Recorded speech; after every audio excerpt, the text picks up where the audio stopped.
Hello दोस्तों, कैसे हैं आप सभी। आशा कि आप सभी ठीक होंगे।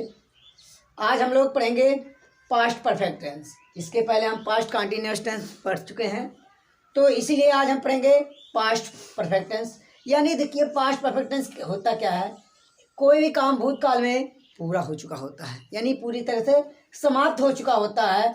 और इसका पहचान क्या है कि मुख्य क्रिया के अंत में दिया था, लिया था, गया था, चुका था, चुकी थी आदि शब्द आते हैं। मुख्य क्रिया के अंत में चुका था, चुकी थी, चुके थे आदि शब्द आते हैं। उसके बाद अफर्मेटिव सेंटेंस। अफर्मेटिव का मतलब सकारात्मक वाक्य। यानी आप अगर इससे पहले वीडियो देखे होंगे तो उसमें बताया गया है कि अफर्मेटिव सेंटेंस एक ऐसा वाक्य होता है जिसमें ना तो नहीं का प्रयोग होता है और ना ही उसमें कोई प्रश्न पूछा जाता है। तो हमने इसका स्ट्रक्चर लिख दिया है कि सबसे पहले सब्जेक्ट लगाते हैं, उसके बाद हेड लगाते हैं, उसके बाद वर्ब का थर्ड फॉर्म लगाएंगे, फिर ऑब्जेक्ट लगाएंगे। अब देखिए, परफेक्ट का मतलब ही होता है पूर्ण होना, तो इसीलिए वर्ब का हमेशा थर्ड फॉर्म ही लगता है। आप लोग को बताया गया वर्ब के 3 फॉर्म होते हैं, फर्स्ट फॉर्म, सेकंड फॉर्म और थर्ड फॉर्म। तो इसमें क्या होता है, पास्ट परफेक्ट टेंस में वर्ब का थर्ड फॉर्म ही यूज होगा। और चाहे हमारा सब्जेक्ट सिंगुलर होगा या हमारा सब्जेक्ट प्लूरल होगा, सभी के साथ हेड का प्रयोग ही होगा। सभी के साथ हेड का ही प्रयोग होगा, चाहे वह सिंगुलर सब्जेक्ट होगा यानी या प्लूरल, यानी चाहे वह एक वचन करता होगा या बहुवचन करता होगा, सभी के साथ हेड का प्रयोग ही होगा। तो जैसे हमने कुछ एग्जाम्पल लिख दिया है कि राम विद्यालय जा चुका था, मैंने खेल लिया था, हमने फिल्म देखी थी। तो चलिए आइए बना लेते हैं इसको। कैसे बनाते हैं इसको देख लीजिए।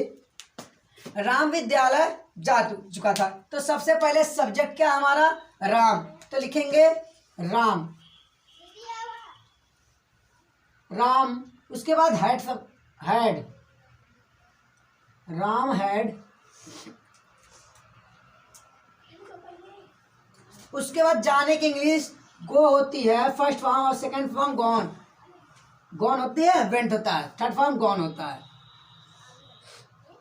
गॉन टू कहाँ जाता है, स्कूल,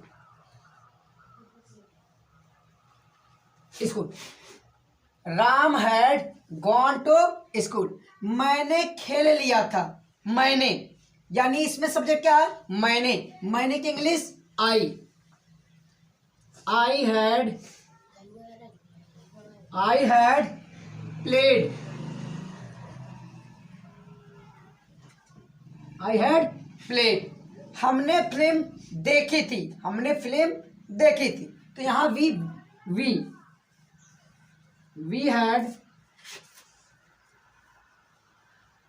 देखने की इंग्लिश सी, तो यहाँ हो जाएगा scene. They had seen the film।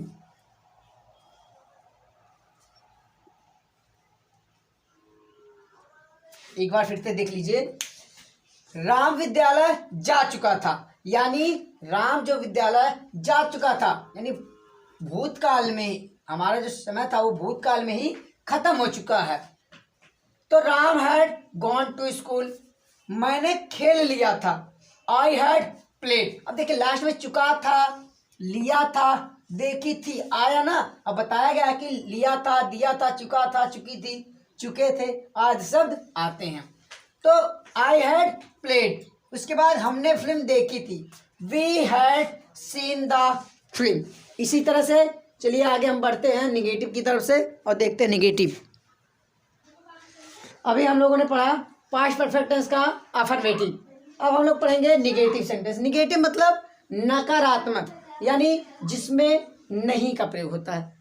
तो इसके पहले हमने बताया था अफर्मेटिव में कि राम विद्यालय जा चुका था। अब हमने उसका क्या कर दिया कि राम विद्यालय नहीं जा चुका था। अब इसमें क्या लग गया, नहीं लग गया, यानी इसमें अगर नहीं लग गया तो यह हो गया निगेटिव। तो जिस प्रकार से अफर्मेटिव था उसी प्रकार से हम निगेटिव को भी बना लेते हैं, लेकिन इसमें क्या करना है, सिर्फ हेड के बाद नॉट लगाना है और कुछ भी चेंज नहीं करना है, बाकी सब सेम टू सेम रहेगा, सिर्फ हैड के बाद नॉट लगाना है। क्यों? क्योंकि नॉट का मतलब ये होता है नहीं। तो चलिए बना लेते हैं हम। जैसे है राम विद्यालय नहीं जा चुका था, तो सब्जेक्ट हमारा है राम, तो राम, उसके बाद हैड लगेगा तो हैड, उसके बाद क्या है नॉट, क्योंकि नॉट मतलब नहीं, not gone, gone to school. उसके बाद दूसरा है हमने फिल्म नहीं देखी थी, तो हमने, तो we had not seen the film, seen the film.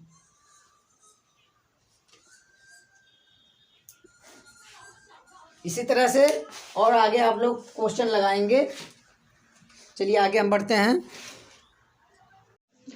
अभी हम लोगों ने पढ़ा पास्ट परफेक्ट टेंस का निगेटिव। आज हम उसके बाद पढ़ेंगे हम लोग पास्ट परफेक्ट टेंस का सिंपल इंट्रोगेटिव। देखिए सिंपल इंट्रोगेटिव मतलब साधारण वाक्य। इसके पहले हम लोग बताए हैं कि अगर हमारे वाक्य में कोई भी प्रश्नवाचक शब्द वाक्य के शुरू में आए तो हमें सबसे पहले उसकी अंग्रेजी नहीं लिखते हैं, उसकी जगह पे हम लोग जो हेल्पिंग वर्ब रहता है उसका प्रयोग करते हैं। तो इसमें हेल्पिंग वर्ब क्या है, हैड है, तो इसीलिए सबसे पहले हम हैड लगाएंगे।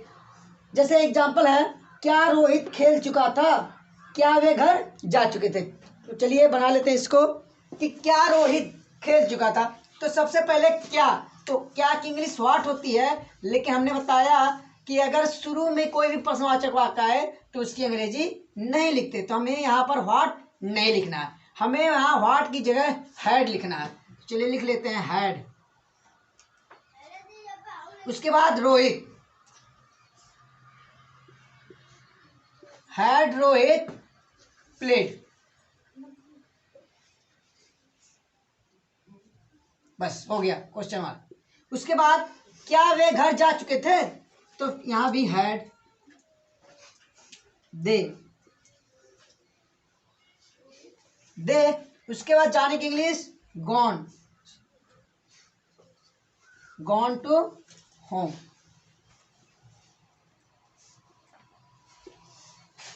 एक बार फिर से रिपीट कर देते हैं। क्या रोहित खेल चुका था, हैड रोहित प्लेड। क्या वे घर जा चुके थे, तो had they gone to home. इसके बाद हमारा आता है डबल इंट्रोगेटिव, इसको नोट कर लीजिए, उसके बाद आगे हम बढ़ते हैं।